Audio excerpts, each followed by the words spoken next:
Pada saat berusia 40 tahun, Rasulullah dalam tidurnya mendapatkan ru'ya syadika atau mimpi hakiki. Beliau bermimpi dengan sangat jelas, sejelas terangnya waktu fajar. Kemudian sejak saat itu, Rasulullah Shallallahu Alaihi Wasallam suka mengasingkan diri ke Gua Hiro dengan membawa bekal dari rumah yang disiapkan Sayyidah Khadijah. Rasulullah bertahanus atau menyendiri dengan merenung dan mensyukuri nikmat Allah Subhanahu wa Ta'ala di Gua Hiro secara rutin dalam beberapa malam.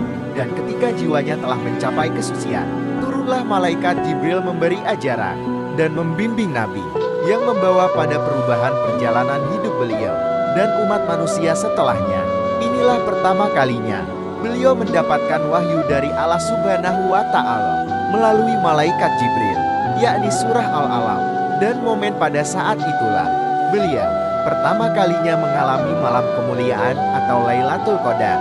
Dan di riwayat lain juga disebutkan, pada saat itu Rasulullah Shallallahu Alaihi Wasallam sedang beriktikaf di masjid di hari-hari terakhir bulan Ramadan. Lalu kemudian Rasulullah melakukan salat, diikuti oleh para sahabat yang lain. Ketika Rasulullah menengadahkan tangannya untuk berdoa, para sahabat pun serempak mengamininya. Suasana tampak hening dan sunyi. Langit pun terlihat mendung tidak berbintang, serta angin berhembus dengan sangat lembut. Kemudian ketika beliau dan para sahabat sujud, terjadilah hujan yang sangat deras, yang membuat tubuh Rasulullah dan para sahabat menjadi basah. Namun Rasulullah dan para sahabat sangat khusyuk dalam sujudnya di tengah tetesan air hujan yang membasahi tubuhnya. Bahkan masjid yang tak beratap tersebut pun ikut tergenang oleh derasnya air hujan. Di tengah kekhusyukan beliau dalam sujudnya, Rasulullah tengah masuk ke dalam suatu alam yang terlihat sangat menakjubkan dan diliputi oleh cahaya ilahi. Beliau takut keindahan yang dilihat itu akan hilang jika bergerak dari sujudnya. Dalam kondisi para sahabat yang menggigil kedinginan, beliau kemudian mengangkat kepalanya dan mengakhiri salatnya. Dan pada saat itu pula hujan seketika berhenti.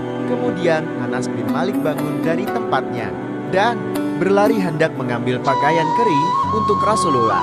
Namun beliau mencegahnya dan berkata, "Wahai Anas bin Malik, janganlah engkau mengambilkan sesuatu untukku.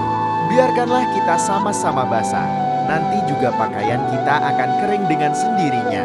Kemudian beliau menceritakan pengalaman menakjubkannya. Ketika bersujud, Rasulullah melihat para malaikat di bawah pimpinan Jibril sedang menuruni bumi dengan keindahan bentuk aslinya.